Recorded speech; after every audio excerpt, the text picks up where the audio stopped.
En RPP, la voz de todo el Perú. Y vamos, amigos, a tocar en este momento un tema bastante delicado. Tiene que ver con un delito denominado trata de personas, que se entiende, si se quiere legalmente, como el delito en el que se capta, se transporta, se traslada, se recibe o se retiene a una persona para explotarla. Hablamos de una explotación sexual, laboral o de otra índole. Al respecto lo conversamos con Luis Enrique Aguilar, director de políticas estratégicas de CHS Alternativo. Luis Enrique, bienvenido a RPP. Jorge, ¿cómo estás? Noemí, también un saludo a la distancia. Muy agradecido por permitirnos acompañarnos esta mañana, especialmente un día tan significativo para la lucha contra la trata de personas, que es el 30 de julio, dado que celebramos a nivel mundial esta gesta, ¿no? Efectivamente. Y en ese sentido, Luis Enrique, ¿qué dicen las cifras en cuanto a casos de trata de personas en nuestro país en 2022-2023? Sí, bueno, las cifras lo que demuestran es una recuperación lamentable de la magnitud de la trata de personas luego de la pandemia, ¿no?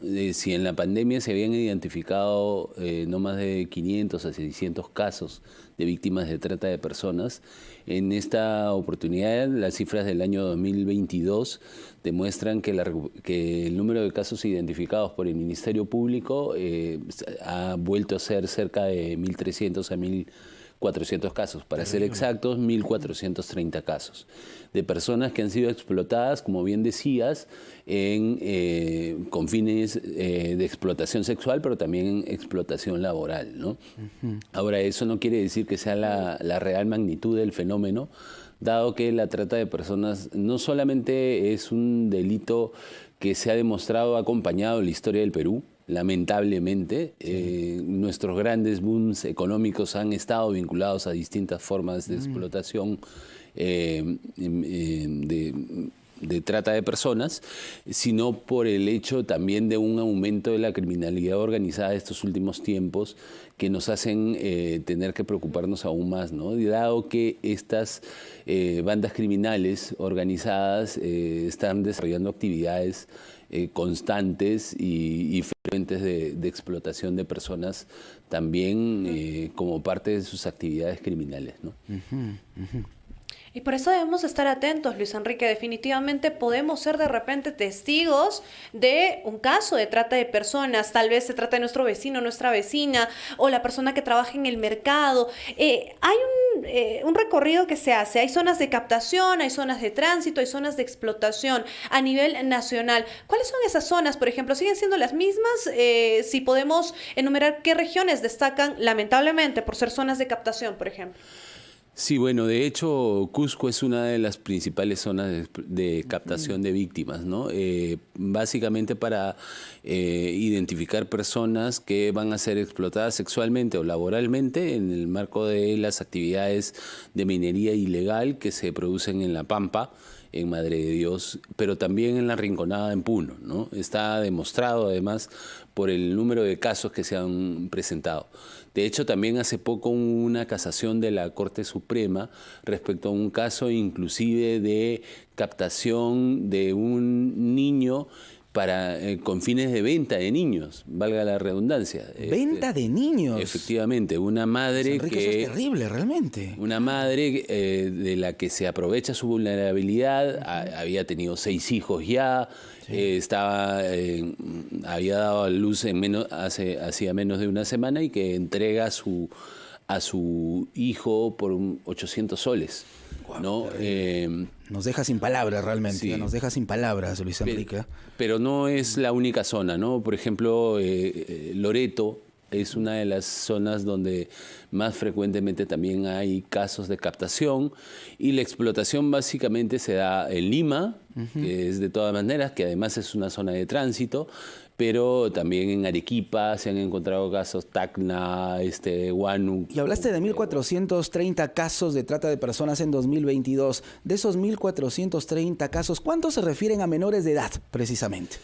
A menores de edad, el 44.6%, es decir, más o menos 638 la mitad, prácticamente. ¿Y qué hace la autoridad cuando detecta uno de estos casos, como el de la venta de niños, que ya es de por sí alarmante? Bueno, en el caso de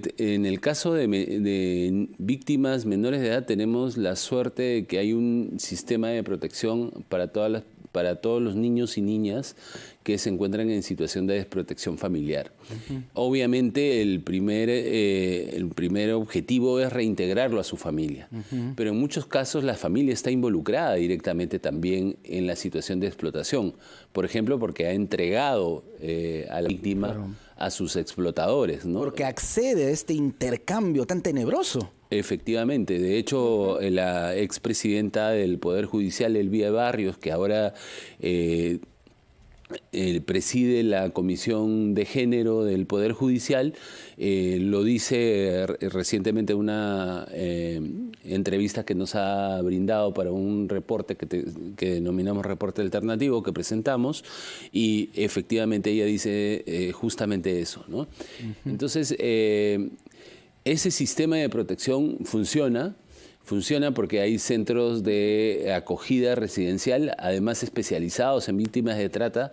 El inconveniente en la mayoría de los casos es que son centros especializados para niñas víctimas de trata y no tanto para niños víctimas de trata, ¿no? Ahora, de las sanciones, por ejemplo, ¿qué se está haciendo? Por ejemplo, hay casos de personas que son rescatadas, que son liberadas, lamentablemente rescatadas de las garras de estos inescrupulosos, pero las sanciones para ellos, hay personas que están detenidas, hay personas que han sido sancionadas, que están en cárcel. Efectivamente, Noemí, esa es una preocupación de todo el sistema de justicia, ¿no? Tanto del Poder Judicial como del Ministerio Público, porque muchos de los casos que el Ministerio Público está presentando todavía no encuentran una solución definitiva a través de una sentencia. De hecho, de los 1.430 casos que se podrían haber presentado, ese mismo año, y no quiere decir que sean esos mismos casos los que han sido resueltos, no más de 130 casos han logrado sentencias. Es decir, mientras el Ministerio Público detecta 1.400 casos, el Poder Judicial solamente puede resolver 130. Y eso genera una sensación y lo que denominamos en CHS alternativo un índice de impunidad bastante fuerte, ¿no? Ahora, resolver un caso de trata no es sencillo. Plantearlo, crear lo que se conoce en el mundo jurídico como la teoría de caso para el Ministerio Público no es sencillo. ¿Cuánto puede durar la resolución de uno de estos casos a nivel general? ¿De qué tiempo estamos hablando? Se calcula, bueno, hay casos que ha sido demasiado el tiempo tomado, ¿no? Sobre todo por las malas prácticas de muchos operadores de justicia. Años. Pero se está tratando de que la resolución no pase de los 2 a 3 años. Eso es lo que se está buscando. Porque tenemos fiscalías especializadas, ¿no?, en trata de personas. ¿Debería ocurrir lo mismo en el Poder Judicial para avanzar? Efectivamente, el Poder Judicial ha creado nuevamente, porque ya lo había creado hace algunos años, un juzgado unipersonal que está viendo, por ejemplo, todos los casos de trata de personas en Madre de Dios, ¿no? Porque hay una alta carga procesal. Claro.